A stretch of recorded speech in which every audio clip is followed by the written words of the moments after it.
Na história da literatura brasileira, o poeta paraense João de Jesus Paz Loureiro, 23 de junho de 1939, marca seu lugar no cânone devido à forma com que apresenta, ao longo de sua obra, novas perspectivas para discutir, representar e repensar a região amazônica.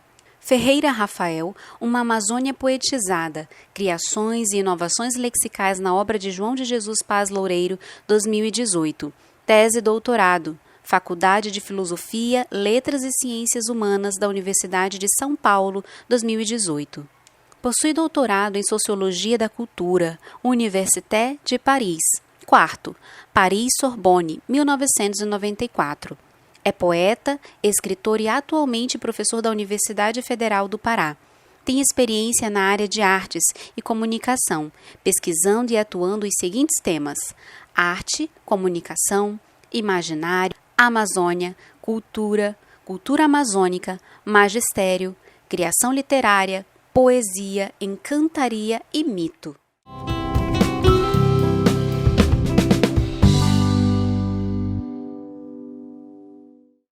Boa tarde, estamos iniciando a primeira edição do projeto Bate-Papo com Escritor para o ano de 2021. Esta é a nossa primeira edição e nós contamos hoje com a presença de um convidado mais que especial, que é o escritor, poeta, pesquisador, professor João de Jesus Paz Loureiro. Pai Loureiro, seja bem-vindo. Muito obrigado. Creio que nós teremos aqui bons momentos de um bate-papo com bastantes ideias interessantes para nós, para os nossos ouvintes, as pessoas que nos acompanham nesse projeto.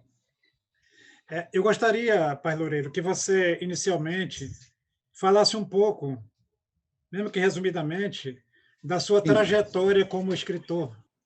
Eu comecei entendendo o escritor como aquele que publica, que está sendo publicado, quando eu, no curso primário lá em Abaetetuba, o grupo escolar de Abaetetuba, escola pública, que era a única na cidade, quando eu estava na quinta série, eu concorri a um concurso da revista Estrela, que era uma revista nacional, chegava pelos Correios, e foi lançado no mês de abril, e o prêmio seria a publicação no mês de maio, e o tema era uma homenagem às mães.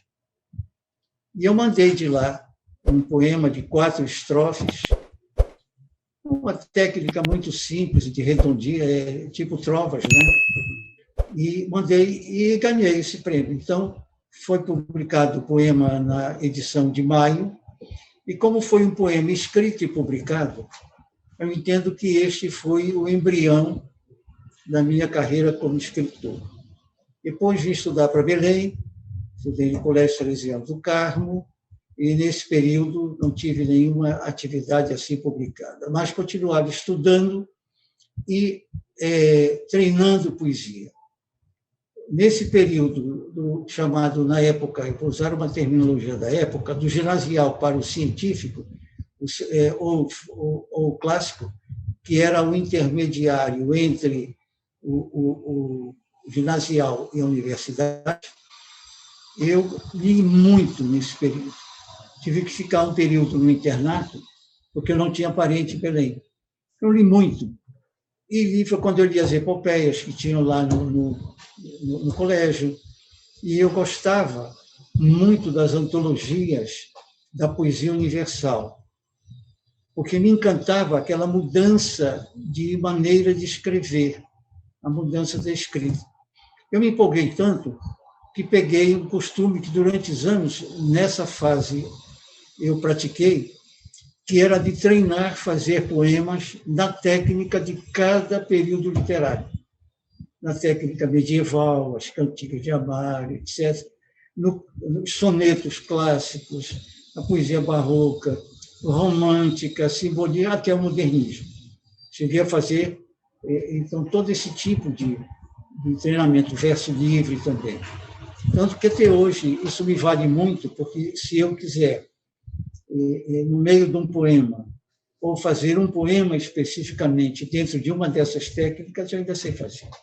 Isso me ajuda muito no jogo de expressão do poema, porque eu acho que você não tem que aplicar no poema uma fórmula pré-estabelecida.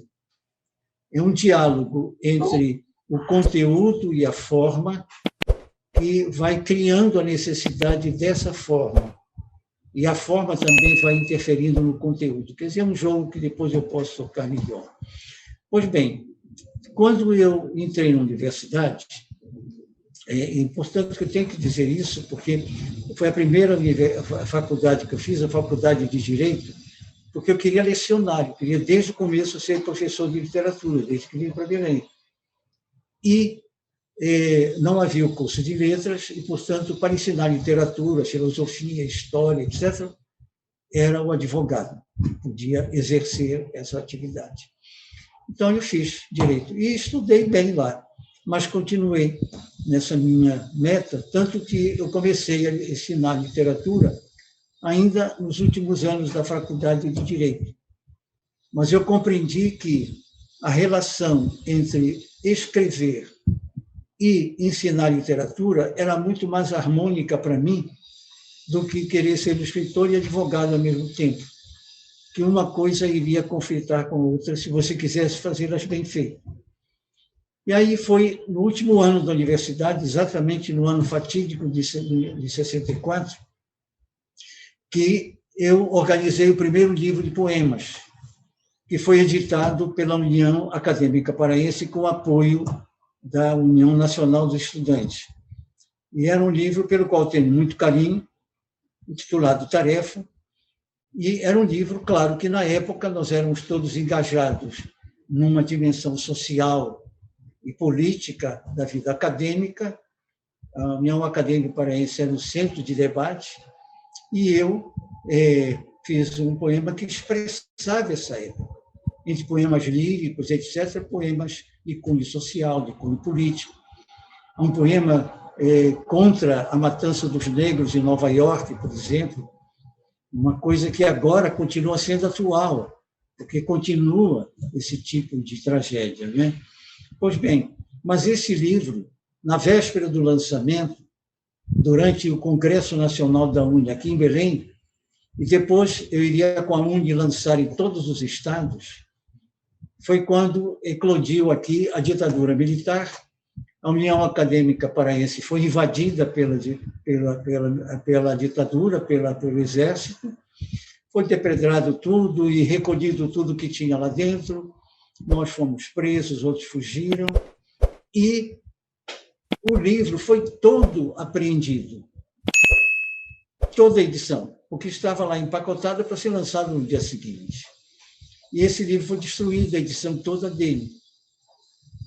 Eu mesmo não tinha nenhuma cópia, mas um colega nosso, que era encarregado de divulgação dos jornais, para fazer a publicidade, ele tinha apanhado um exemplar e tinha levado para a casa dele também, depois de ir pelos jornais. Como o SNI ia na casa de algumas pessoas que estavam nessas atividades políticas, estudantis também, ia nas casas e procurava material subversivo, a mãe dele, esse colega, temerosa de que fossem lá e pegassem alguns livros que ele tinha, fez um pacote de livros, no qual também estava o único Tarefa, e enterrou em algum lugar, guardou bem, protegeu em algum lugar. 25 anos depois, praticamente isso, quase 25 anos depois, por algum motivo, que até hoje eu não sei, ela desenterrou esse material e viu o livro lá, e resolveu me entregar para mim. E eu sei que eu recebi na porta de casa um envelope com aquele livro, a capa meio corroída pela umidade, e um bilhetinho dizendo isso que eu estou contando. Mas eu acho que ela ainda estava um pouco temerosa, senão que ela nem coloca, digamos, identificação, ela só conta aquilo. Então, a Violeta, minha esposa, né, de quem eu sou esposo, né, nós temos que ter muito cuidado hoje com isso, né, essa relação, quem é isso, quem é aquilo, nós somos esposos e esposas. Então, ela, sem que eu soubesse, mandou preparar uma reedição facsimilar na mesma editora que tinha feito o primeiro. E no dia do meu aniversário, que é dia 23 de junho, em casa eu vi aquela reunião de amigos e pessoas, eu nunca costumava fazer isso. E aí, então, quando eu vi a certa hora, foi a surpresa do lançamento do livro, que aí eu autografei para as pessoas, depois foi para livrarias, até hoje alguns exemplares ainda de outras edições estão aí. E na reunião de obras completas minhas, de uma fase, né, de um período que foi feito alguns anos atrás, ele está incluído. Quer dizer, começa com ele. Bom, daí para frente, eu tive um livro, um poema publicado na Civilização Brasileira, uma edição chamada Violão de Rua, que eram os poetas novos que estavam surgindo. Quem levou esse poema meu para lá foi a Eneida de Moraes, que era uma escritora nossa que morava no Rio. E daí para frente vieram as edições regulares. Eu sempre escrevi regularmente, basicamente poesia, mas também teatro, um teatro poético, também romance. Lancei o primeiro romance, Café Central, que alguns anos atrás, pela editora lá de São Paulo, que normalmente é quem edita meus livros, e depois voltaram os poemas. Há esse livro de poemas sobre o Japão, são poemas sobre signos do Japão, enfim, e foi traduzido para lá, nessa edição bilíngue, então eu fui nesse lançamento. Foram feitas edições de livros bilíngue, português-alemão, português-italiano, português-espanhol, e há uma mini edição feita numa universidade americana. Então, a coisa assim foi se desdobrando. Quando lancei o Altar em Chamas, que é um livro que encerra a minha épica amazônica, Cantares Amazônicos, foi o Prêmio Nacional de Poesia. E, enfim, as coisas foram assim se desdobrando, e até hoje eu continuo trabalhando na poesia. O meu segundo romance, Andurá, acabou de ser editado pela Valer. A Valer fez a mais bonita reedição do Cantares, do Cultura Amazônica, uma poética do imaginário, uma belíssima edição, mas já está na 7ª edição, o Cantares, tem edição em Portugal também.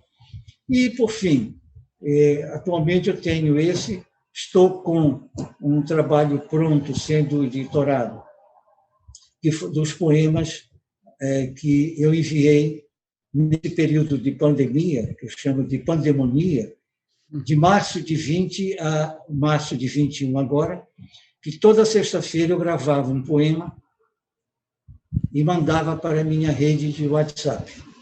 E as pessoas, então, multiplicavam de acordo com o seu desejo. Toda essa série, que é um poema muito diferente e apropriado, que eu chamo poema de circunstância, que eu só pude manter esse ritmo porque eu me dediquei integralmente à poesia nesse período. Desde março até agora, continuamos presos em casa, nesse distanciamento social, e por conseguinte, eu pude fazer isso, relendo, estudando, retrabalhando. Não são poemas de um impulso, são poemas trabalhados ao longo de cada semana. Eu asseguro a vocês que foi a minha grande ligação com a vida e com o mundo, e que me deu assim uma paz, me deu um conforto, evitando que eu ficasse apenas diante dessa agonia que está sendo provocada para todos nós nesse país. Então, isso você pediu, eu procurei assim, dar um traçado dessa questão da minha carreira literária. Perfeito. Pai Loureiro, o Platão expulsaria o poeta da sua república, né? Aí eu pergunto, e hoje, a república ainda suporta os poetas? Ainda há lugar para os poetas na república? Se você pensar bem, os poetas, quando eclodem movimentos ditatoriais, nazistas, fascistas, etc., os poetas são dos primeiros que são expulsos, né? Ou são presos Lorca foi fuzilado na Espanha, por exemplo. Sim. Quer dizer, agora o Platão, ele é muito malandro, porque o Platão, quando ele concebeu a República, que foi uma cidade ideal que ele criou, Sim. como é que ele hierarquizou o poder social, e quem está na cúpula é o filósofo. É o filósofo que é a classe que deveria governar a República.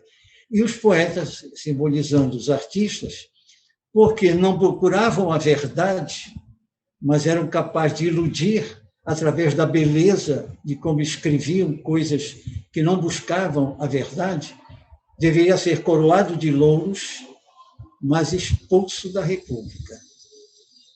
Todavia, o Platão usou uma poética de linguagem para escrever a sua filosofia, culminando com o famoso banquete, que integra teatro também. Então, ele foi malandro, ele não queria competidor, ele queria o poeta fora para ficar só ele ficando trabalhando poeticamente. Bem pensado. Me diz uma coisa, você escreve como poeta, né, como ficcionista, e escreve como pesquisador, né? Sim. O que é mais trabalhoso, se é trabalhoso, e o que é mais prazeroso, se há prazer algum, escrever como poeta, como ficcionista, ou escrever como pesquisador? O que é mais trabalhoso, o que é mais prazeroso? Sim. Eu vou dar que parece ser digamos, um desvio na resposta, mas não é. O maior prazer você está sentindo na hora daquilo que você está fazendo. Quando eu estou fazendo um poema, esse para mim é o maior. Eu não estou assim muito ligado com a prosa, pesquisa, tudo mais. Sim. Embora eu pesquise para fazer a minha poesia também. Mas, quando eu estou fazendo uma pesquisa, que eu vou chegando, que eu não sei onde vou chegar, mas eu vou conseguir demonstrar aquilo que eu quero, eu fico vidrado naquilo com uma emoção grande. E se você reparar bem, a minha linguagem, mesmo teórica, no campo da pesquisa, é uma linguagem que é impregnada de elementos de uma poética de linguagem. Então, eu não me afasto disso. Mas são coisas assim. Quando eu estou querendo fazer uma peça de teatro, e agora não estou mais preocupado com essa parte, porque eu fiz um teatro muito literário e que ficou fora, e com muitos personagens, e que ficou fora um pouco da preocupação dos diretores atuais, que querem uma coisa mais enxuta, mais direta e com poucos atores. Mas há uma peça de teatro, que é O Pássaro da Terra, que é uma alegoria poética sobre a Amazônia, inspirada no Pássaro Junino, que é um teatro popular musicado aqui do Pará. Pois bem, ela é toda em versos, e há partes cantadas. E a parte cantada, que é de personagens, a música foi feita pelo grande maestro Valdemar Henrique. Como eu tenho também uma cantata cênica que foi feita por escolha do grande, querido amigo e grande maestro e compositor, Nivaldo Santiago, quando morou aqui em Belém. Ele escolheu um poema meu, O Romance das Icamiabras, e integrou numa sinfonia poética que já foi publicado pelo Conselho de Cultura, integrou nessa uma publicação que está toda a partitura, etc. E tal. Então, eu tive esse tipo de envolvimento. E o meu romance, para não sair do tema, o meu romance ele tem também uma poética romanesca. Não é um romance direto, não é um romance que tem uma linguagem factual, uma linguagem informativa de muita objetividade. Não. Eu sempre mesclo, porque o poético, para mim, é uma linha, é um ponto vélico. O ponto vélico é aquele ponto do barco para onde todos os ventos avançam e dão direção no barco. O meu ponto vélico é a poética. Então, seja em qualquer dos gêneros que eu trabalho, a dimensão poética sempre é que me preocupa e que me faz o envolvimento com aquele trabalho. Olha só, a Cecília, ela disse que a vida só é possível reinventada, né? Eu pergunto, levando em consideração essa máxima da Cecília, né, de que a vida só é possível reinventada, como tem sido a reinvenção da vida durante a pandemia? Foi uma reinvenção poética da vida, né? Através dos poemas. Porque eu creio na poesia de forma semelhante como os nossos indígenas de algumas etnias acreditam. O poeta da tribo se chama Baiá. O Baiá, ele ao mesmo tempo, ele é o pajé, ele é o poeta, ele é o visionário, quer dizer, o profeta, digamos, não é essa palavra que eles usam, da aldeia, quer dizer, aquele que tem, é um visionário, aquele que tem a visão do futuro. Os gregos também tinham essa ideia do poeta visionário. Para você ver como em várias culturas determinadas ideias aparecem sem que elas tenham tido, essas culturas, uma relação nenhuma direta.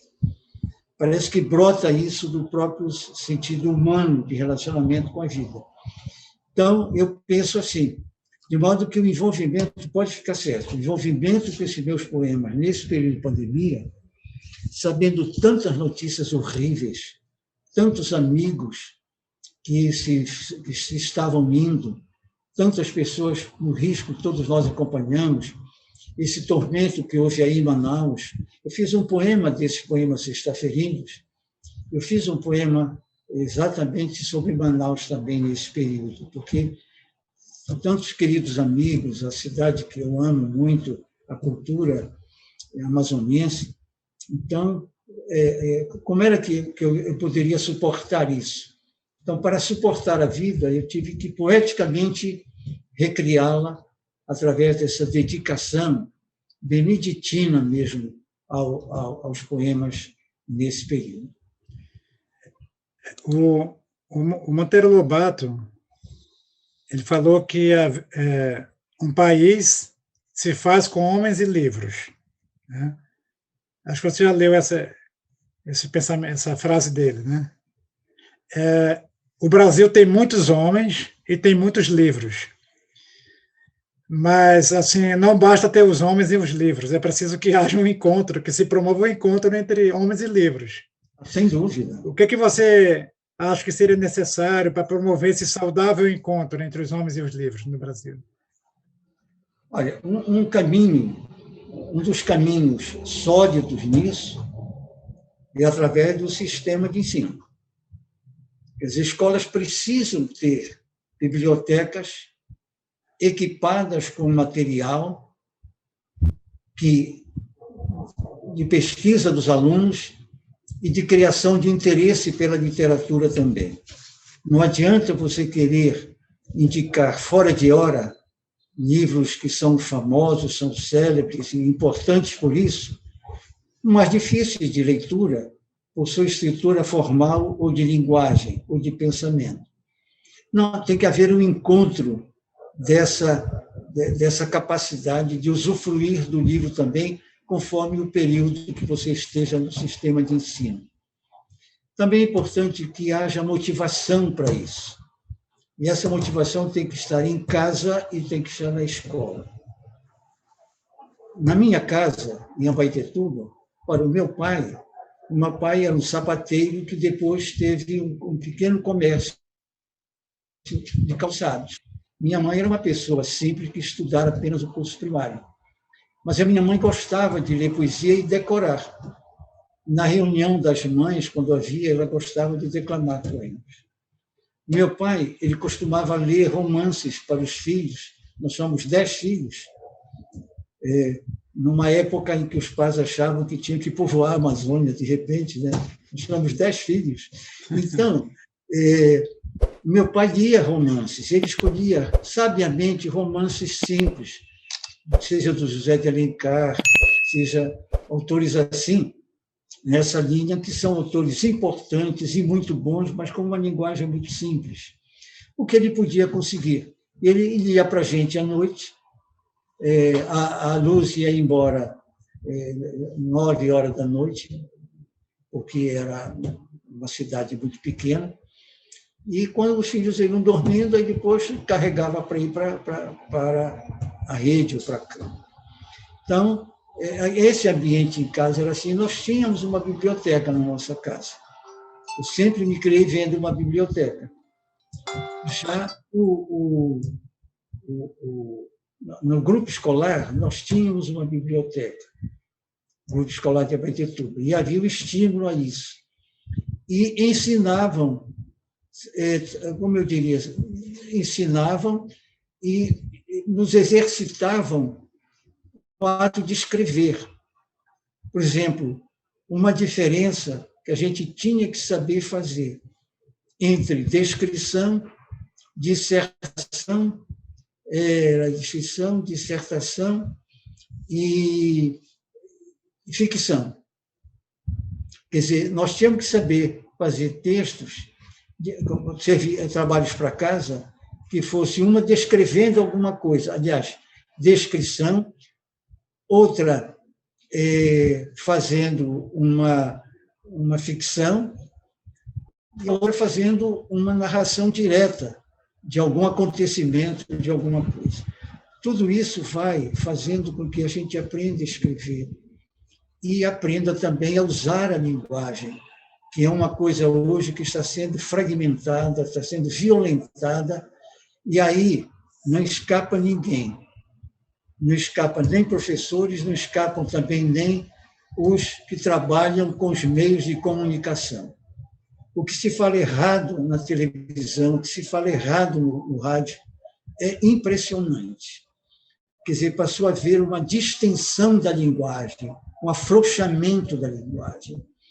E, com isso, você perde um equilíbrio espiritual também, porque você pensa através da linguagem. É pela linguagem que você pensa. O pensamento se desdobra através de linguagem. De modo que, se você não tem um rigor nisso, é complicado, é muito problemático. De modo que só é uma relação que é construída nesse período. Há um trabalho do Bourdieu, um trabalho dele, que é uma entrevista nas escolas de Paris, de periferia, onde ele mostra exatamente como a distinção entre classes se vai formando a partir dessa fase. Ou porque em casa não há possibilidade das pessoas terem esse tipo de convivência, ou porque as escolas colocadas na periferia são de qualidade inferior àquelas que estão nos centros, ou que estão no lugar das elites. E, com isso, há uma produção da desigualdade a partir dessa construção da vida, né, da personalidade de cada qual. Então, eu acho que esse é o caminho, para mim, ainda mais seguro, mais eficaz, porque é de maior duração e impregnação na vida das pessoas. Muito bem. Me diz uma coisa, vou fazer uma pergunta meio cretina, né? Existe algum livro que você gostaria de ter escrito, que você olha assim, eu gostaria de ter escrito esse livro? Olha, eu não vou responder, não é uma resposta cretina, é uma resposta real. 100 anos de solidão, do Gabriel Garcia Marques. Muito bom. Esse era um livro que eu gostaria de ter escrito. Perfeito. E dos livros que você já escreveu? É outra pergunta cretina. Dos livros que você já escreveu, tem algum pelo qual você tem maior preferência? Assim, ou maior carinho? Não, isso, nós somos assim um pouco volúveis nisso, diante daquilo que a gente escreveu. Tem hora que eu estou mais apegado com um certo tipo de livro, tem hora que eu me apego com outro, de acordo com certas oportunidades que vão surgindo. De modo que há uma certa volubilidade nisso. Mas eu diria que é um livro do qual eu sou muito apegado, que é exatamente o Tarefa, que foi meu primeiro livro e que teve todo esse martiriológico de vida, com a destruição pela ditadura, depois a reedição dele da maneira que foi feita.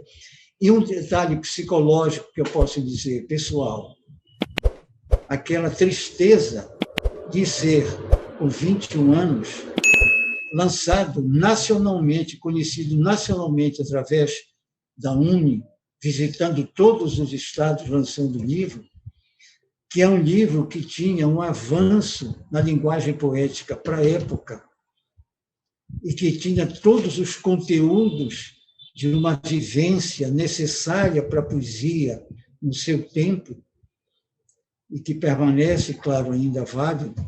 Pois bem, então, essa força de criação e que eu senti ter tido me deu uma tristeza muito grande ter sido apagada por 25 anos e, quando ressurgiu, já ressurgiu numa outra época, já com outro tipo de transação de bibliotecas e tudo mais, livrarias e tudo mais. Mas eu te diria isso com sinceridade. E aí fica patenteado, né, de que a poesia é uma forma de resistência, né? Sem dúvida. É uma forma de resistência. Sim, sim. Você verbalizou ainda agora a poesia como resistência à pandemia e agora também a poesia como resistência à ditadura, né? Sim. Duas formas de crises, né? Duas formas de crise em que a poesia nos permite reinventar a vida, né? Sem dúvida, porque a poesia é fruto da liberdade humana de criar. Por isso, a poesia é uma celebração da liberdade de viver também. Quer dizer, a poesia não se dá com a escravidão, não se dá com a discriminação de classes, não se dá com a discriminação social, não se dá com a discriminação política e econômica. A poesia é avessa a toda forma de preconceito, de discriminação, de desigualdade. Ela é sempre uma celebração da liberdade. Por isso, ela acaba sendo um perigo, porque, lembrando o fantástico Platão, né, porque ele é o marco do pensamento do mundo ocidental, não devemos esquecer que quem é ditatorial, quem é autoritário, quem é nazista, quem é fascista, não gosta da liberdade, né? É autoritarismo extremo. E não gosta de poesia. Não gosta da poesia pelo seguinte, porque como a poesia emociona pelo sentido da liberdade, ela é perigosa. Ela é perigosa porque ela corrói um dos fundamentos desses regimes autoritários, que é a sua prisão no autoritarismo ético, moral, político, econômico, etc. Perfeito. Pai Loureiro, agora eu me dirijo ao Amazônida, né? Ao homem nativo, filho da Amazônia. Quais são, na sua concepção, quais são os ônus e os bônus de ser amazônida no Brasil? Os ônus são inúmeros, né? São inumeráveis. Os bônus, né? Os bônus. Primeiro, você está numa região que ainda é uma bússola mítica no mundo, reconhecida no mundo pela sua diferença. Ainda é uma região que é capaz, quando é possível, comover o mundo e ter a solidariedade do mundo. Uma região, por exemplo, que tem uma cultura originária esmagada pela colonização, de uma sabedoria imensa, de uma poesia própria, de uma religiosidade própria, de uma dignidade própria, quer dizer, de valores que são celebrados até hoje pela humanidade e que, na verdade, foi esmagado e continua sendo esmagado por várias formas diferentes, seja no colonialismo interno, seja no colonialismo nacional, seja pelo fato de o próprio sistema de ensino, muitas vezes também esmagar e invisibilizar esta relação. Um elogio que eu fiz há pouco para Manaus, para a universidade, foi no sentido de lutar para que seja estudado, reconhecido, valorizado, etc. Pois bem, nós pertencemos a uma parte preciosa da América Latina, porque nós somos pan-amazônicos. Quer dizer, a Amazônia é uma região, digamos, que abrange vários países. Nós temos aqui, na cultura dos Andes, nós temos, digamos, os quechuas, uma maravilhosa filosofia, uma poesia, um conhecimento de mundo, porque já era uma cultura escrita, que deixou gravado seu pensamento, etc. Foi o grande problema da cultura indígena, ser uma cultura oralizada. Então, são extremamente maravilhosos, mas nós, pelo sistema intelectual, de pesquisa e de ensino, sempre demos uma espécie de um salto de vara por cima dos Andes para cair na Europa. E acabamos alimentando essa dependência em submeter aquilo que a gente pensa ao aval do que é pensado na Europa, por exemplo. E muitas vezes usar a Amazônia apenas como exemplo validador de teorias aqui chegadas. Não. É importante a teoria que estuda a Amazônia e que venha de outras culturas. É excelente isso. Mas nós precisamos ter voz da nossa, ter a ciência nascida da nossa, uma poética. Daí porque eu valorizo extraordinariamente esse nosso imaginário, porque é esse imaginário que nos universaliza. Todavia, é um imaginário que durante muito tempo seguiu uma tradição eclesiástica um pouco também, que veio da anulação da imagem por considerá-la profana, uma vez que o imaginário seria um conjunto de imagens. Sim. Então, todo quanto é imagem, houve uma época, inclusive, que se refutava as imagens até nas próprias celebrações. E a ideia de que o imaginário é um produto do pensamento, da coisa infantil. Quando hoje nós sabemos muito bem, desde Bachelard, Gilbert Durand, por exemplo, e Maffesoli também, que o imaginário é uma das formas de compreensão do mundo e uma forma de expressar o mundo, só que por uma lógica do imaginário, uma lógica poética, que não é racionalmente exposta, é alegoricamente exposta. Então, nós temos esse mundo maravilhoso, que é um tesouro maior do que Serra Pelada, mas ficou cerrado pelo abandono, por não ser tratada, e acabou sendo dominado pelo preconceito, no sentido de ser coisa de caboclo, coisa de índio.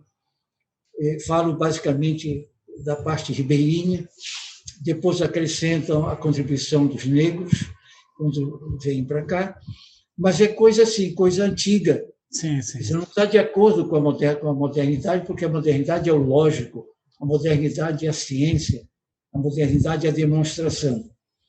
Como nós não temos um financiamento para a ciência, financiamento para isso, a nossa ciência também caminha muito lentamente a partir da nossa realidade. Mas eu tenho um amor extraordinário por ser aqui da Amazônia, ser do interior, ser fruto da cultura ribeirinha aqui da Amazônia e tudo mais. E os percalços são esses que acabaram entrando aqui na nossa conversa. As omissões. Você vê que quando a mídia nacional se preocupa para cá, é só na hora grave de algum problema para mostrar coisas pitorescas. Exóticas, né? E exóticas. Que são coisas reais, mas são usadas no mau sentido. São usadas no sentido não de uma realidade humana se expressando, mas apenas do pitoresco de uma coisa curiosa, como se fosse uma jaula ou um aquário e etc. Isso. Uma pesquisadora aqui da universidade, chamada Neide Gondim, Eu sei, você conhece, né? Ela diz que nós não conhecemos a Amazônia, nós conhecemos discursos sobre a Amazônia.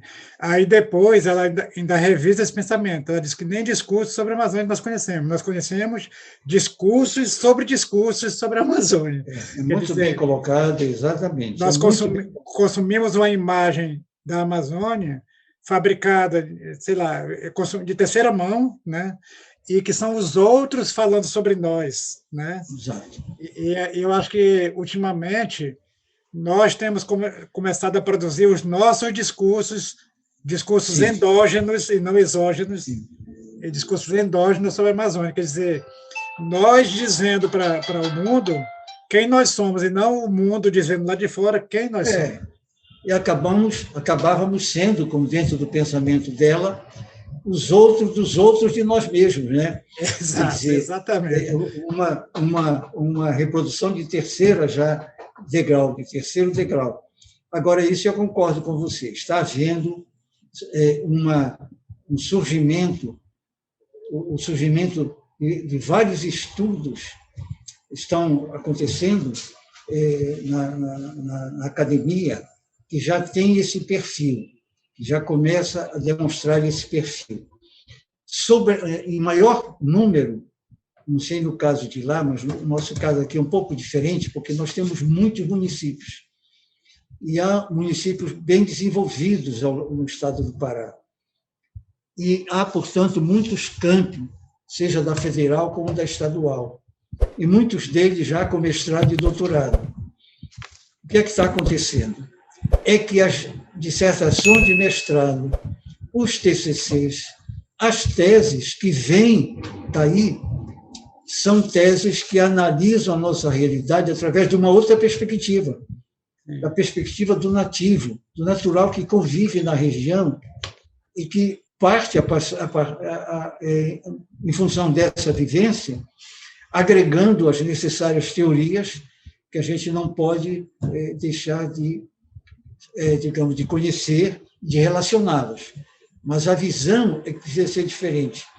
O nosso pós em artes, PPG Artes, da Universidade Federal, que tem já o mestrado e doutorado em artes, ele tem uma contribuição importante. Eu leciono lá, eu sou professor visitante atualmente na universidade, porque já estou aposentado. Mas é que eu não posso me afastar da sala de aula, eu tenho uma paixão pelo magistério. A poesia e o magistério são duas coisas que acompanham a minha vida toda. Então, eu sou professor de filosofia da dança na Faculdade de Dança da Universidade, e professor de teorias e poéticas da Amazônia no mestrado e doutorado, que a minha disciplina reúne alunos das duas áreas, dos dois níveis. Pois bem, os trabalhos que estão nascendo lá, feitos por artistas que estão se doutorando, são trabalhos que já nascem com essa visão da realidade daqui. Agora, nós temos que estimular isso. Não pode ser alguma coisa, esperar que este ou aquele aluno se entusiasme e resolva fazer aquilo. Às vezes, pelas nossas próprias aulas, eles podem se entusiasmar. As nossas aulas têm que ser encaminhadas nesse sentido de abrir os horizontes, mostrar como isso é possível também e estimulá-los. Porque, às vezes, há professores que, quando um tema é um tema assim, que é local, que está fora dos chamados temas universais, não quer orientar. Acha que aquilo é um tema que não é muito profundo, etc. Quer dizer, sem compreenderem que o infinito está contido no finito. O local é o finito, mas o finito local, que é onde vivemos, contém o infinito de significações, onde nós vamos extrair através de uma percepção. Portanto, o problema não é o local, e a nossa Amazônia tem uma riqueza tão extraordinária de temas e vida, etc., e tradição, enfim, e cultura, que vem pessoas das mais diferentes partes do mundo, desde a época do descobrimento, estudá-la. Quer dizer, nós temos que compreender que não há nada pequeno. Às vezes há interpretações pequenas, ou interpretações que diminuem aquilo que está diante de si. Mas o finito local contém o infinito de possibilidades à espera de serem reveladas. Eu estava pensando aqui que o Tiago de Mello diz que a Amazônia é a pátria da água, né? E o Márcio Souza diz que a Amazônia é a pátria dos mitos, né? E, na verdade, eu acho que juntando a água e os mitos, né? Nós temos a pátria onde a água e os mitos se encontram, se acasalam. Sem dúvida. Sem dúvida. Há uma das relações que eu faço da água para nós, que estamos diante da maior bacia, convivemos com a maior bacia de água doce do mundo, e isso já ele apoiado no Bachelard, falavam que a água doce é aquela que mais estimula o imaginário. Ora, nós vivemos diante dessa imensa bacia de água doce, por isso que eu tenho um apreço especial pela cultura ribeirinha. Diante do rio, nós temos uma afetividade, uma familiaridade diferente, como diante do mar. Diante do mar, nós temos o quê? O respeito, a admiração, aquela coisa grandiosa que até nos intimida. Diante do rio, não. Nós aprendemos a nadar no rio, nós brincamos no rio, nós pescamos, navegamos no rio se nasce, no rio se morre. Quer dizer, o rio é um ciclo de vida para o ribeirinho. De modo que, imagine o imaginário que é estimulado na nossa região, que convive com essa imensa bacia de rede de rios, aliás, de água doce. Uma coisa extraordinária. Agora, e eu sou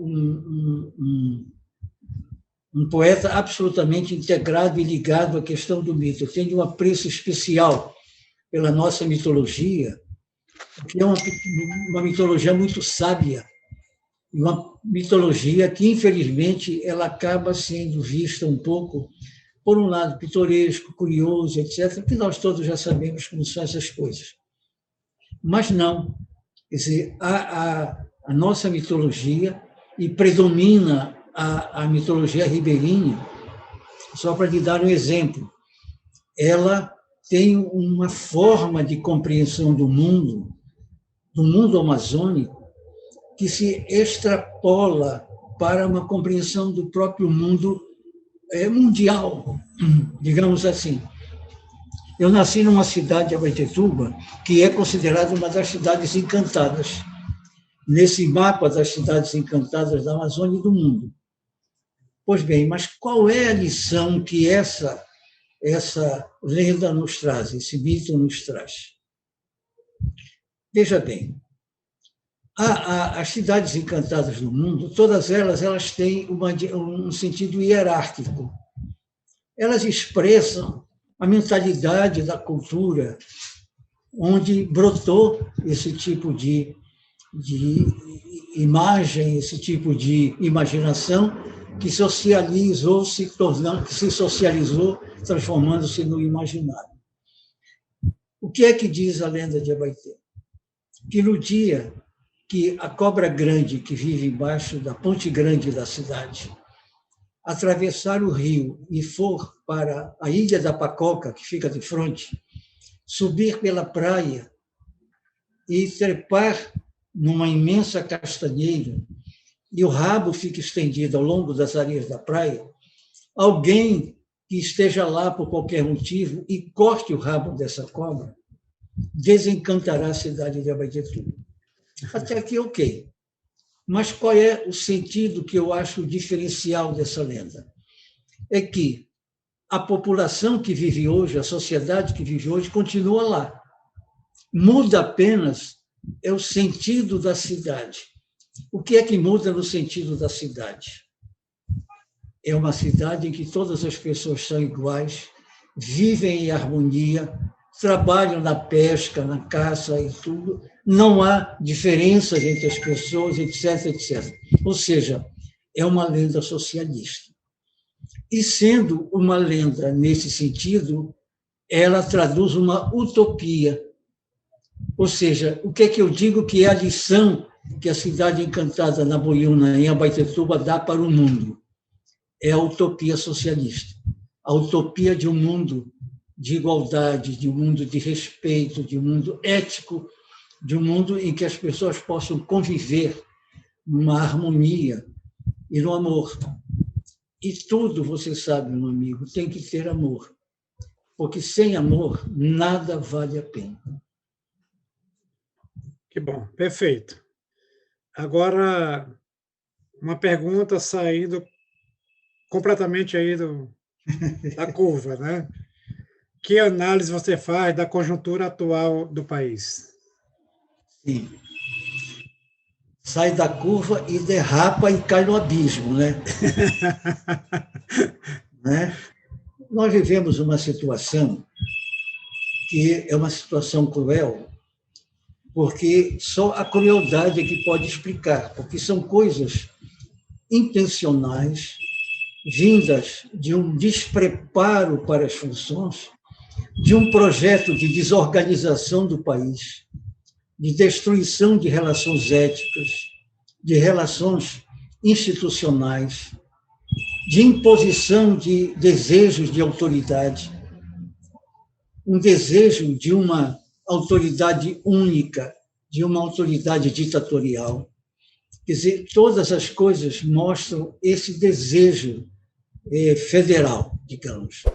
Então, é uma realidade hoje muito dura e que foi posta à prova ao longo desses 2 anos, inicialmente pela falta de planejamento, falta de competência pública, falta de conhecimento do país, ligações a preconceitos, implantação de um negativismo que não se pensava ser possível entre nós, mas que estava aí submerso, subjacente numa camada da sociedade, de imposição de, digamos, de únicas verdades, quando, na verdade, por trás dessas verdades você tem um alicerce de mentiras, porque é uma falsidade que, de repente, se transformou numa norma.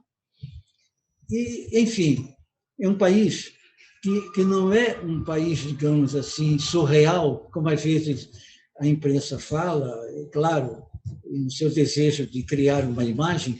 Eu não acho, porque é injusto com o surreal, é injusto com a surrealidade. A surrealidade não é assim. A surrealidade é algo que tem uma estrutura, tem uma ética, tem uma grandeza, tem uma dignidade. Não é um momento surreal, é um momento cruel, um momento em que a gente sente que uma geração está tentando ser desmontada. E o que a gente tem que colocar na frente é uma esperança, é um amor, para que a gente possa ultrapassar isso e evitar que ela se torne uma sociedade cada vez mais desigual, brasileira, mais desigual, mais discriminada, mais, digamos, preconceituosa e mais de lutas acirradas entre grupos, com a armamentação da população, né? Armar a população e tudo mais. Enfim, é uma tristeza muito grande, mas eu não consigo deixar a esperança de lado. E a poesia é que me dá essa força de garantir ainda uma esperança, seja em qualquer circunstância que se possa estar. Ainda agora, quando você saiu da sala, a gente ainda ficou um tempinho ali tentando você retornar, aí estávamos conversando sobre essa questão da poesia como resistência, né? E alguém perguntou aí eu fiz algum comentário, né? Se a poesia ainda é uma arma de resistência hoje, como foi no passado, no período ditatorial, por exemplo, e tal. E eu estava comentando aqui que a poesia, só o fato de ela continuar, dela insistir em se manter viva, isso já é uma expressão de resistência da própria poesia. É verdade. Né? É verdade. E aí eu estava lembrando uma frase, eu não lembro se foi o Luiz Fernando Veríssimo que disse, não lembro bem o autor, mas diz assim, uma coisa que você falou ainda agora, né? Diz assim, os canalhas detestam poesia. Sim. E veja bem, aí em Manaus, vocês têm um poeta que, na época, digamos, no período da ditadura militar, ele foi um dos símbolos da resistência poética no país, que é o Tiago de Mello. Sim. A quem eu celebro nos seus 95 anos. É um querido amigo, tenho uma afetividade muito grande por ele, pela sua poesia. Ele ficou como um desses símbolos da resistência da poesia com dimensão política, com dimensão social. Sim. Quer dizer, então, isso eu não posso deixar de reverenciá-lo com relação a isso, porque ele foi uma pessoa que construiu uma obra nessa linha. Agora, você também disse, expressou um pensamento com o qual eu concordo. Como a poesia é uma libertação, então, o fato dela continuar existindo é uma forma de resistência contra tudo aquilo que quer reprimir, com tudo aquilo que quer condicionar, com tudo aquilo que quer evitar o florescimento da liberdade. Eu concordo plenamente. Perfeito. E para encerrarmos, a conversa está muito boa, né? A gente passaria horas e horas aqui conversando, mas eu gostaria que você falasse um pouco sobre os seus projetos atuais ou futuros, se for o caso, o que você anda fazendo, o que anda pensando em fazer no momento. Bom, esse período todo, eu continuei fazendo num ritmo que eu nunca tive, a poesia. Né? E essas poesias que serão publicadas com o título de Em Busca da Terra Sem Males, que eu vou buscar isso na cultura indígena. Sim. Então, e que está em vários poemas alusões diretas ou indiretas a essa busca, que é uma forma da esperança viva em todos nós, a busca de uma terra sem males. Esse vai ser o título, um subtítulo que fala da época em que foi escrito. Ao lado disso, eu tenho o romance que acabou de ser publicado aí pela Valer e que ainda vai ser lançado, não sei como farão em Manaus, e vamos fazer aqui do nosso jeito. Eu espero poder fazer o lançamento em Manaus também. O que mais? Tenho trabalhado com textos de prefácios, de livros, e tudo, não muitos, mas alguns prefácios, e alguns, até o prefácio do Herald, que é aí de Manaus, que foi um trabalho assim, espetacular, o trabalho dele. E também a organização de um material que estava disperso e tudo mais, e que eu estou agora tendo tempo para organizar. E comecei a escrever uma espécie de um relato de experiência do meu magistério na filosofia da dança e na filosofia da arte. E eu quero, na verdade, documentar, expressar, ajudar de uma forma bem simples essa prática do magistério em que funde uma disciplina completamente fora do campo das artes com as artes. Eu observei que, de modo geral, quando as pessoas dão, por exemplo, sociologia da arte, na verdade, é uma aula de sociologia para destacando filósofos que opinaram sobre o romance, sobre a poesia, sobre as artes. Ou seja, continua sendo uma aula de filosofia. Psicologia das artes. São os psicólogos que falaram sobre as artes e tudo mais. Continua sendo uma aula de psicologia sobre as artes. Sim. E assim por diante. Filosofia, a mesma coisa. É como se fosse uma aula de introdução à filosofia, apenas destacando filósofos naquilo que eles opinaram sobre as artes. História também, né? História também. Eu não penso assim. Eu penso que o ensino das outras dimensões do conhecimento ligado às artes, ou pelas artes, é o contrário disso. Eu penso que, é o que eu procuro expressar no meu livro, que a filosofia da arte, ou, no caso, a filosofia da dança, afunilando a atualidade minha, é o que as artes contêm de pensamento sobre a realidade. É o que as artes filosofam sobre a realidade. É uma filosofia que tem outro caminho diferente da ciência da filosofia, mas que tem possibilidade de alcançar a mesma profundidade. O Nietzsche dizia, que é um filósofo sempre recorrido nessas horas, o Nietzsche, que a intuição poética é aquela que chega ao ponto mais profundo da verdade. Quer dizer, é uma coisa interessante nesse sentido. De modo que, no caso da filosofia, então eu penso que é ver o que é que a dança contém de reflexão sobre a realidade. O que é que a arte, de modo geral, que eu pretendo ampliar um pouquinho, não é um livro longo, não. É um relato de experiência de como tem sido a minha prática nesse magistério.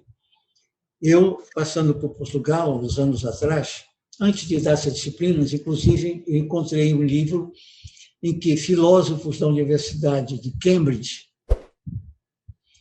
publicaram ensaios na seguinte organização. Um filósofo, ou dois ou três, se dividiram, escolhia uma ou duas músicas dos Beatles para analisá-las filosoficamente, à luz da filosofia contida naquela obra. Não é tanto o que eu penso, porque nesse livro eles falam de como as letras dos Beatles refletem linhas filosóficas de tais e tais e tais autores, de Platão, etc. Isso é correto. Mas eu também penso o seguinte, como a própria dança como dança, a pintura como pintura, a poesia como poesia, expressam uma reflexão de cunho filosófico ou de dimensão filosófica sobre a realidade. Alguns autores levaram isso tão a fundo, como Fernando Pessoa, que é sempre mencionado como um poeta filósofo. Mas se a gente lembrar do Dante, o Dante na Divina Comédia, ele faz uma verdadeira teologia em versos. Então, eu não posso estudar a Divina Comédia estudando os teólogos que se referiram à Divina Comédia, digamos, em algum tipo de situação. Não. É o que está de premonição teológica contido naquele poema. Então, esse é um trabalho que eu comecei a me dedicar agora e que está, assim, me entusiasmando bastante. Enquanto eu espero voltar à sala de aula, que aí a gente fica com o tempo mais limitado. É isso. Muito bem, muito bem. Eu gostaria de saber se os nossos alunos que nos acompanham gostariam de fazer alguma pergunta, dizer alguma coisa para o Paz Loureiro. Se alguém quiser falar, pode ligar a câmera e o microfone e fique à vontade para falar. Alguém?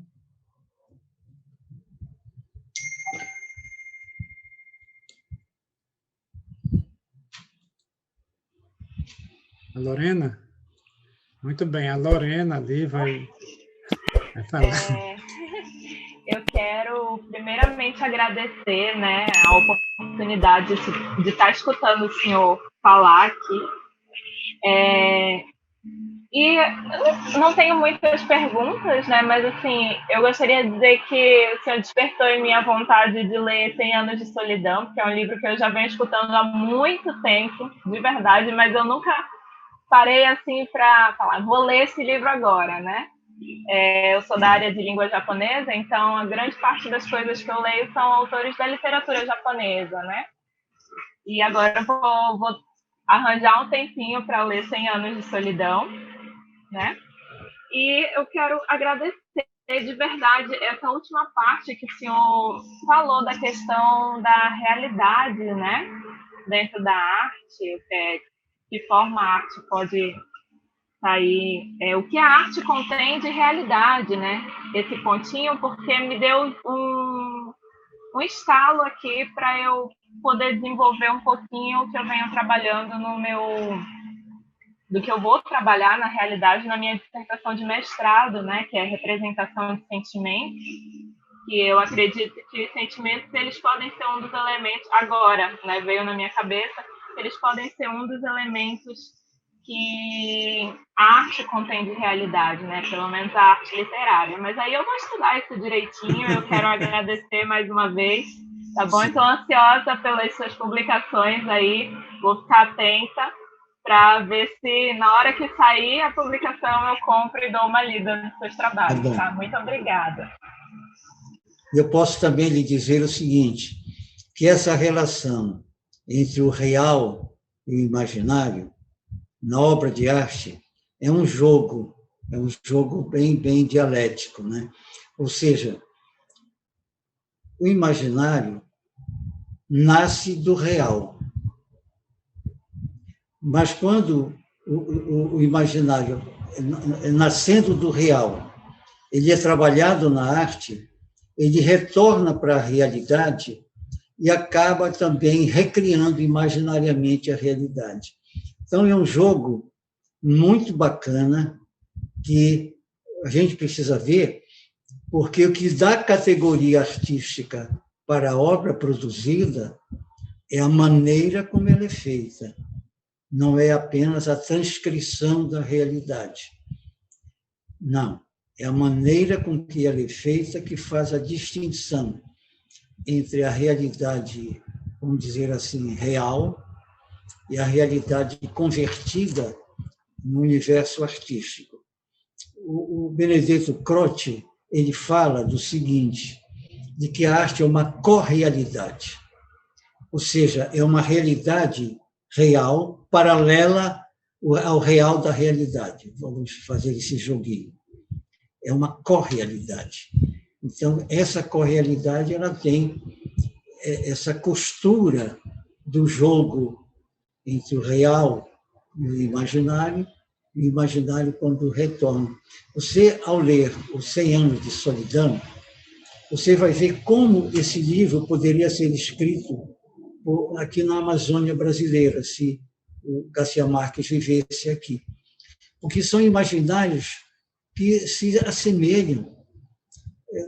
A Panamazônia é uma grande região mítica, com uma força muito grande. E, em alguns lugares, o mito, a lenda, o imaginário, pode até ser caracterizado como um fato social, porque a própria sociedade, em alguns lugares, ainda já se moveu e agora ainda se move no ritmo da relação com esse imaginário. Aqui na Amazônia, por exemplo, nós temos regiões em que essa relação entre o real e o imaginário é muito intensa e intercorrente. que faz o encanto dessas regiões. Mas acontece que as pessoas acham que isso é o passado, é o antigo, é o atrasado. O que querem essa quebra com essa harmonia por uma atitude lógica, científica, mecanicista, etc., da sociedade. Aí as coisas se complicam bastante. Ninguém respeita esse saber. Mas leia assim que você vai gostar, para ver como é a relação. Eu poderia ter citado, por exemplo, um autor alemão, autor clássico, autor daquilo, não sei o quê, gostaria de ter escrito a Divina Comédia. Não. Quer dizer, nós estamos numa relação aqui, um diálogo, mas é um diálogo no nível acadêmico, nível de pós-graduação, provavelmente, mas um toque, um exemplo que uma pessoa dá, cria um caminho, uma possibilidade para uma pessoa que está escutando, para outra pessoa que está debatendo, se for na sala de aula, para os alunos e tudo mais. É isso que eu falo. Gostei muito de você ter dito isso, porque isso reforça o meu pensamento de que nós é que somos os principais responsáveis em plantar esse gosto, esse amor, essa busca de conhecimento dessa realidade amazônica e panamazônica, que é uma realidade que se enriquece e que se engrandece como um todo. Sabe, Lorena? Obrigada. Agora a Cíntia quer falar também. Depois da Cíntia, nós encerramos. Cíntia?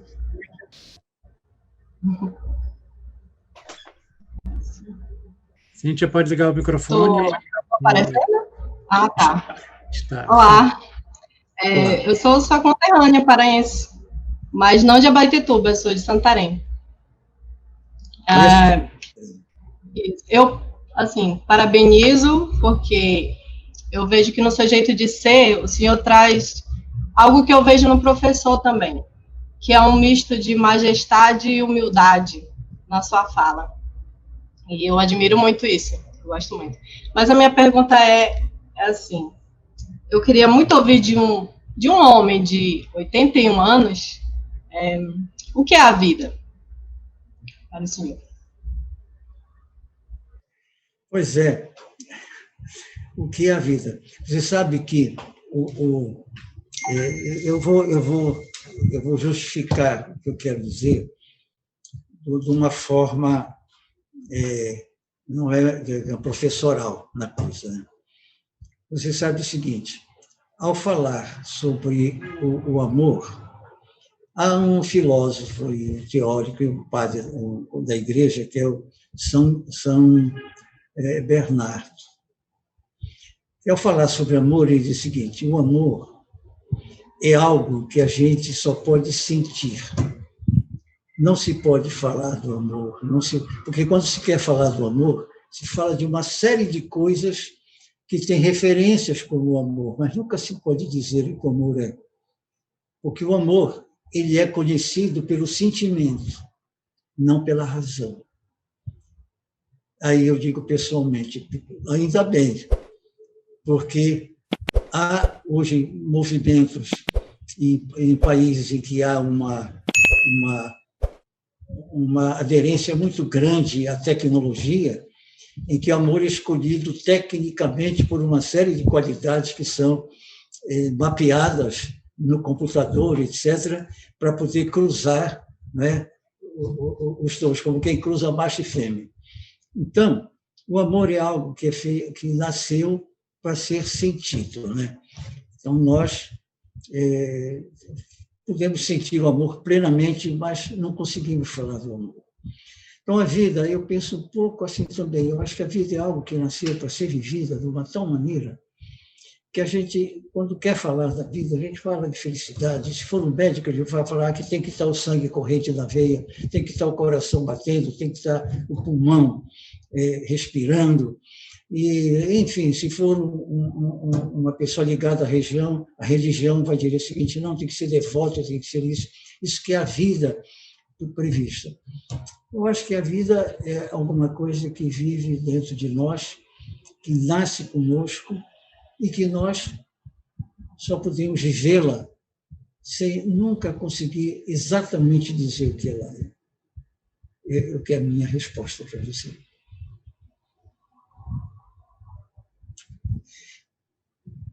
Satisfeita, Cíntia? Sim. Olha, o Pai Loureiro, eu gostaria que você falasse um pouco sobre essa imagem que tem atrás de você aí. É uma onça conduzindo um filhote, né? Que ela faz de um lado para o outro. E atrás eu tenho um cocar, Sim. que é o cocar da tribo Yanomami, que são 3, só aparece um. Porque a Violeta, ela é de Roraima. Então, a Violeta, a família dela toda de Roraima, e nós nos conhecemos aqui em Belém, ela já tinha morado no Rio, em Petrópolis. Depois, quando veio estudar aqui em Belém, nós nos conhecemos e namoramos, nos amamos e casamos. Então, e temos os nossos filhos. Pois bem, nós recebemos de presente de lá e emolduramos os 3, né? Eu tenho uma admiração muito grande pela cultura macuxi, pela mitologia macuxi. E já estudei particularmente 2 mitos. Um é o do Tambatajá e outro é o Macunaíma. Eu não posso dizer Macunaíma, porque se eu disser Macunaíma, a Violeta me repreende, porque os roraimenses defendem, e com razão, que o nome é Macunaíma, de acordo com a fonação indígena. Mas eu queria assim como Roraima, né? Deveria ser Roraima, né? O que há é o seguinte, é que o Mário de Andrade, quando ele fez o romance inspirado num mito que ele conheceu através do Curti Nuendaju, o alemão, que revelou esse mito, o Mário de Andrade criou um personagem que não tem nada a ver com o mito. Por isso, temos que distinguir o Macunaíma, mito, do Macunaíma, personagem. Sim. Tem nada a ver. Inclusive, eu acho que é interpretado equivocadamente a questão das transformações dele, das transfigurações, que ele vai mudando, né, de acordo com a necessidade de alcançar um resultado, ele muda de figura, de tudo, etc. Há uma lenda que eu já estudei, como um dos exemplos do que eu estou aqui resumindo, que é a do Macunaíma criança. Aí ele, com seus irmãos ali, ele estava, tinha uma árvore alta, e em cima dessa árvore pendia, como se fosse um fruto maduro, um sexo de mulher. E aí todos eles ficavam olhando, e o Macunaíma, o garoto, ficou louco para conhecer, para ver lá perto o que era. Né? Quando ele chegou num certo traquejo, já que podia subir, e os irmãos não estavam perto, porque os irmãos diziam que era muito perigoso, era perigosíssimo chegar lá perto. Aí ele quer subir, mas escorrega. Então ele se transforma no coati, se transforma nisso, numa cobra, nisso, e não conseguia subir, escorregava. Aí ele vai e se transforma numa formiga, e aí ele sobe. De repente, ele, no jeito da formiga, né, fica bem de perto olhando o sexo da mulher. E o sexo da mulher dá um movimento e engole a formiga. E aí passa um tempo, nada do Macunaíma aparecer. Os irmãos dele, preocupados, não sabiam o que fazer, e aí acharam que ele podia estar lá escondido, né, porque ele vivia com aquela ideia. E vão lá, eles vão apanhar e tudo. Quando eles abrem, o Macunaíma salta, serelepe, e brincando, e pulando, e dizendo aquelas palavras deles engraçadas, etc, etc. Pois bem, isso é metamorfose mítica, no sentido de um encontro de uma outra realidade, de uma realidade que é sempre poética, imaginária e tudo. No caso, e, portanto, é uma coisa positiva. No caso do romance, o personagem Macunaíma é o personagem da frustração. Quer dizer, ele sai daqui, do seu habitat, vai morar em São Paulo e não se adapta à vida paulista, mas se aproveita um pouco dela. Mas fica muito chateado, porque para poder com as mulheres, tinha que pagar para elas. Então, ele fica muito chateado com isso, escreve uma carta deliciosa para as encaminhadas, pedindo dinheiro emprestado para ele poder curtir a vida lá em São Paulo. Mas o desajuste fica tão grande que ele volta para cá, e enfim. Então, é personagem, a gente não pode confundir. Por isso que no meu poema, que eu trato sobre isso, um dos poemas das sextas-feiras que serão publicados, eu coloco uma nota, porque eu acentuo o Macunaíma e acentuo o Macunaíma, porque é importante indicar ao leitor que eu estou falando de duas pessoas com acentuação tônica em sílaba diferente, mas que não se trata apenas de uma troca de acentuação silábica, como, digamos, como uma pessoa que está falando um pouco atrapalhadamente. Não, não é apenas uma simples mudança de acento tônico. É uma mudança de caráter, é uma mudança de conceito, é uma mudança de uma série de coisas. Então, isso um dos poemas que eu coloquei na sexta-feira e que vão sair nesse livro é exatamente sobre isso. Eu até faço uma nota de abertura inicial só para explicar isso, para não pensar que eu estou acentuando indevidamente. Mas é fundamental que a pessoa que leia tenha essas duas formas de acentuação para poder compreender. Muito bem. Em nome da UFAM, da Faculdade de Letras, do PPGL em Letras, da Faculdade de Letras da UFAM, nós agradecemos ao Paz Loureiro pela generosidade em nos conceder essa entrevista, compartilhar conosco um pouco dos seus conhecimentos e nos brindar com esses momentos tão aprazíveis aqui nesse bate-papo. E eu espero que todos vocês que estão acompanhando aqui, que estão vendo essa gravação, que todos vocês realmente se sintam privilegiados em ter esse momento tão especial. Paz Loureiro, muito obrigado, um grande abraço e esperamos... Sim, pode falar. Só para poder encerrar, como eu gosto de fazer. Sim. Durante esse tempo todo, prevaleceu um pouco a minha posição como professor, né? Sim. Mas eu fui convidado como poeta e professor.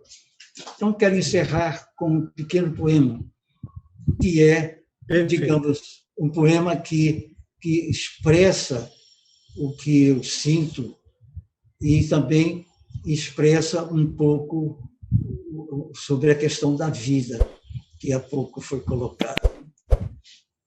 O poema ele está no livro 30 Cantos. São 5 cantos. Os 3 primeiros cantos são diálogos líricos, não são muitos poemas, com 3 grandes epopeias: a Ilíada, a Eneida e a Lusíadas. A Odisseia, a Eneida e o Camões, com os Lusíadas. O 4º poema é uma transição em que eu começo com o mito grego e transfiguro esse mito num mito amazônico, equivalente. E o último canto é a epopeia do poeta para fazer o poema, é a luta do poeta com a linguagem para fazer o poema.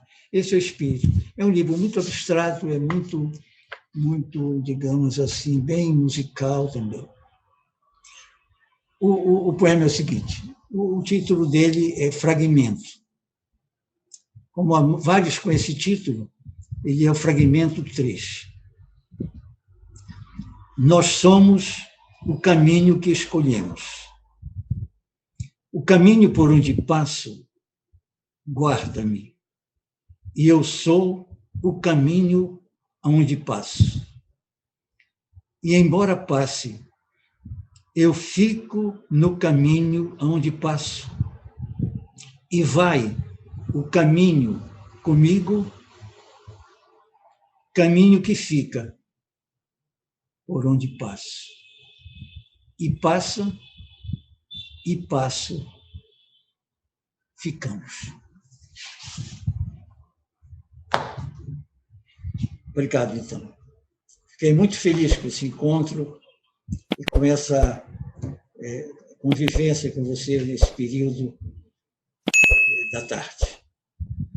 Muito obrigado mais uma vez, Pai Loureiro. Uma salva de palmas aí para o nosso poeta, né? Pode ligar a câmera para a gente ouvir. Vamos ligar as câmeras. Obrigado, eu vou retribuir você. A poesia nos redime da ignorância e da estupidez. Um grande abraço.